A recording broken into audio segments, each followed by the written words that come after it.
When you're born an artist, every artist has what? A manager. Every successful artist has their own manager selling the tickets, selling the concert, selling the CDs. It's not the artist who goes on the streets going, do you see Lady Gaga? Do you want to buy my CD? Do you like my music? No, they all have someone who is professionally, naturally inclined to leading in sales to do that job because they love it. Because it gives them satisfaction to know that I sold something that will solve a problem. It comes from a place of care. You are making the difference. And unless you're more comfortable and more clear on how you show up with the energy to sell something, and remember, selling is caring, selling is helping, selling is finding a solution for someone and then be accountable for that solution. Because if you don't deliver the results, if you don't delight them, if you don't surprise them with outstanding results, more than they thought they would get, then you will lose that client. So this is what we're going to go into more depth today. This session is now today your space to go deeper with the insights on sales that you gathered from the past month. We will refine where your focus belongs in your sales process and to refine your skills in selling so that it is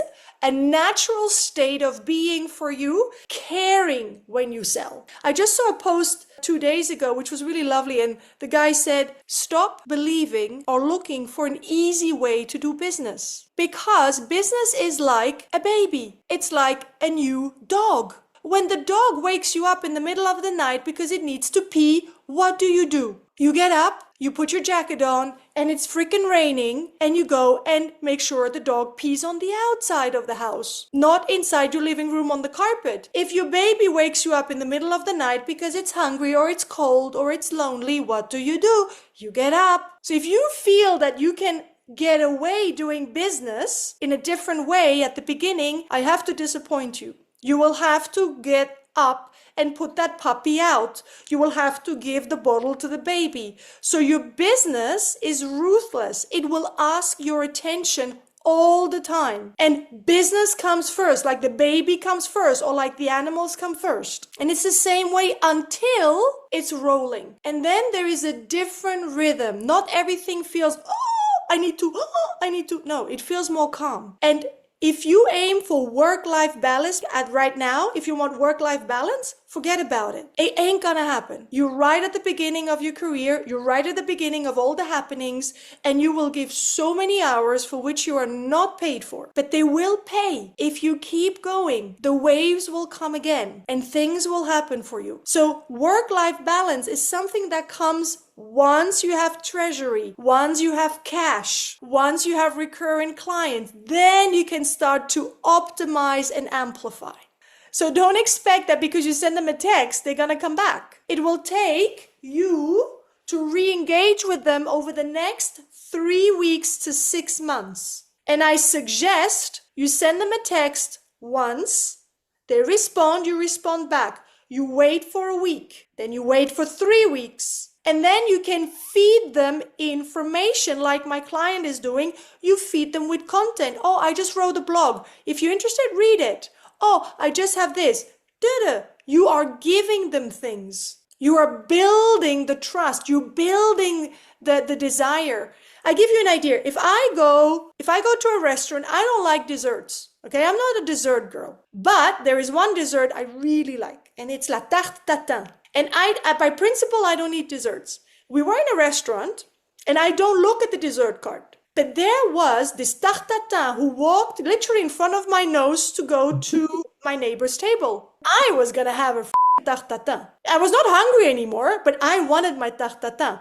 And even though I was not a client, I was a cold lead for the tarte tatin because I was not going to look at the menu. I was not going to know that it was there until it came in front of my nose. They created the desire for me to want to eat this. So you need to create that desire for them to want to come back and take care of their body. And we're very lucky because we're really talking about their body, about their health, about them feeling better. If you can overcome that part where people are uncomfortable to eventually say yes, or eventually you have the permission to follow up on them, that makes a whole difference. Is that okay? Did that give you more? Because that was the one thing that was a little bit missing. Like, okay, what do I clearly do? What do I clearly say? How do I actually, how can I, because when an objection comes, this is often where the sale, the conversion can shift the other way again. Because you did everything right, and then suddenly there is something not quite clear, not quite valued, not quite sure, and boom, all your work is done. No, all your work is not done. It is needing more relation, more conversation. It maybe needs more time. And you need to stay engaged. The most important part is to stay engaged when objections are happening. This is structure and system when it comes to selling. Because otherwise, I said, I've been selling for almost, I would say now 15 years randomly.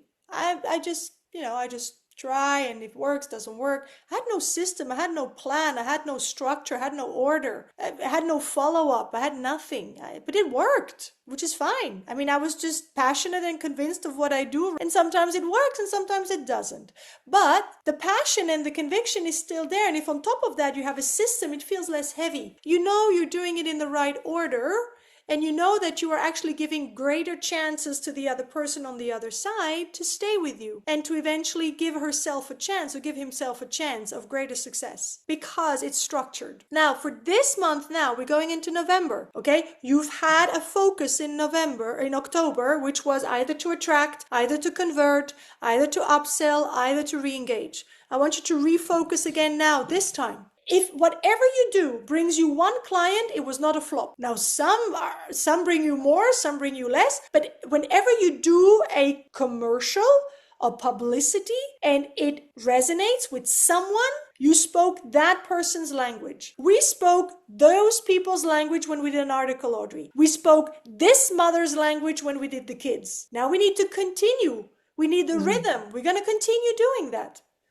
But do you realize that there's 30% of businesses who have no growth ambition? There's 30% of people who start a business just because they want to start a business. And then we are surprised that they fail. So 70% of you who started a business, you have an ambition of growth. That's why, remember, in Scott Martin's, there was build, and then there was give, and then there was grow. If you keep giving, but you're not growing, there is something missing. So there is 70% of business owners who have a mindset of growth, which is fabulous. I'm still surprised that 30 are not. But did you know that only 25% are actually meeting their ambition, their growth, their goal? And that's why this RPM plan that we've just done, you will meet your goal if you write them down. If you don't write them down, you are part of the 50% who will fail, because it's just in your head. It's not out there. It's not clearly on paper. Leave today, please, with the belief you are not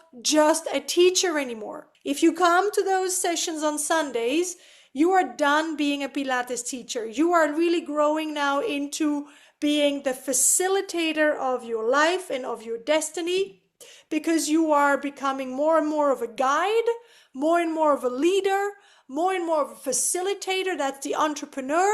And you are literally the architect of your own happiness. You are building the business that will make you happy. Not just the business that will help you survive, but the one that will make you feel alive.